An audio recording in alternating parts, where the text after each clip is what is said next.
आज आपण पांढऱ्या मानेचा कर्करोग खाद्य कसे मिळवतो ते एक पाहणार आहोत.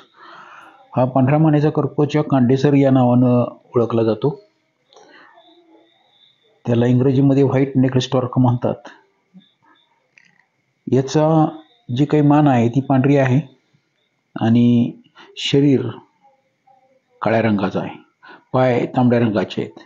सिकोनिया एपिस्कोपस असं त्याचं शास्त्रीय नाव आहे. 85 सेंटीमीटरपर्यंत त्याची उंची असते आणि चमकदार काळ्या रंगाचा हा पक्षी आहे.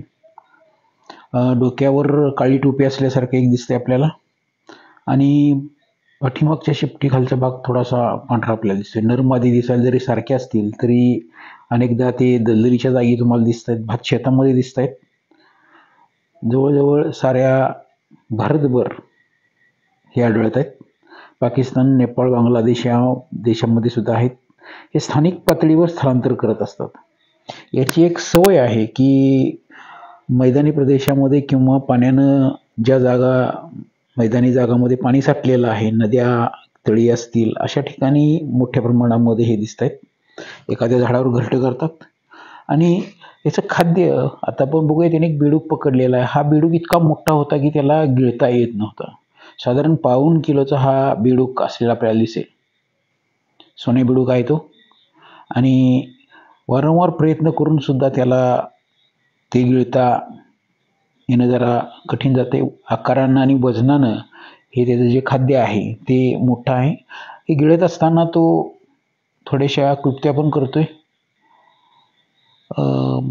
चोच आणि त्या चोचीच्या प्रहाराद्वारे त्याला जागेवर मारण्याचा प्रयत्न करतोय. तो तोंडाकडनं त्यानं त्या बेडकाला गिळलेला आहे. आणि मासे, बेडूक, सरपटणारे प्राणी, खेकडे, शिंपले, गोगलगाई हे त्याचं खाद्य आहे. पण इथं तो आत्ता जे खायला लागलेला आहे, मोठाच्या मोठा बेडूक तुम्हाला दिसतोय. साधारण 1.25 किलोचा हा बेडूक असलेला किंवा अर्धा किलोचा तरी तो असू शकतो. मोठाच्या मोठा बेडूक आहे. चोचीमध्ये मावत नाही त्याच्या आणि तरी पण हा याला गिळतोय. ह्याच्यामध्ये चोचीमध्ये पक्ष्यांच्या दात नसतात. त्याच्यामुळं हा साधारणपणे चोच मोठीच्या मोठी आपली चोच वाचतोय तो आणि त्याच्यामध्ये घेण्याचा प्रयत्न वारंवार करतोय. वारंवार तो बेडूक खाली पण पडतोय. वजनामुळे असेल, आकारमानामुळे असेल आणि मान वर केल्याशिवाय त्याला तो गिळता येणार नाही.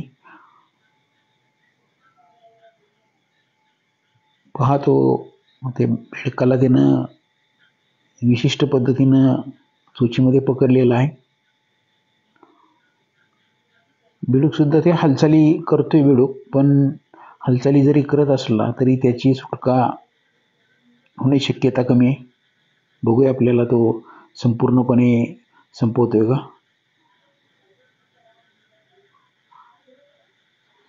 पांढऱ्या मानेचा कर्करोग हा घरटं तयार करत असताना एक विशिष्ट पद्धतीनं काटेसावर असेल, लिंब असेल किंवा इतर गोष्टी असेल, काटक्यांचा एक मोठा मंच उभा करतो आणि खळगा उभा करून तयार करून त्याच्यामध्ये तो गावाजवळ पणची जागा तो निवडत असतो आणि अंडी उगवण्यासाठी अनेकदा जोडीनं काम नरमादी करत असताना आपल्याला दिसते. इथं पहा अजून तो गिळण्याचा प्रयत्न करतोय. साधारण 3 मिनिटं होत आलेली आहेत आणि तुमच्या असं लक्षात येईल की त्याला ते खाद्य खाणं जरा अवघड जाते. थोडासा बेडूक आतमध्ये गेलेला आहे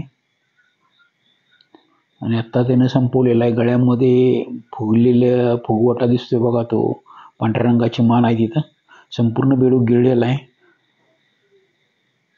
तो आतमध्ये आणि ढकलण्याचा इंटेस्टाईनमधनं खाली ढकलण्याचा प्रयत्न त्याचा चाललेला दिसतोय.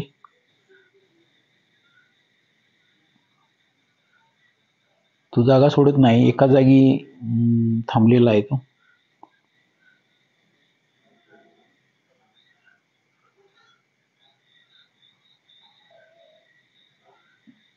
हे बघा आता जरा हालचाल त्यानं थोडीशी केली.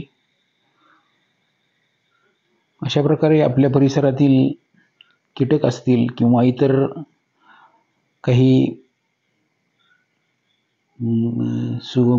मृदुकाय प्राणी असतील तर त्यांना खाण्याचं काम हा करत असतो.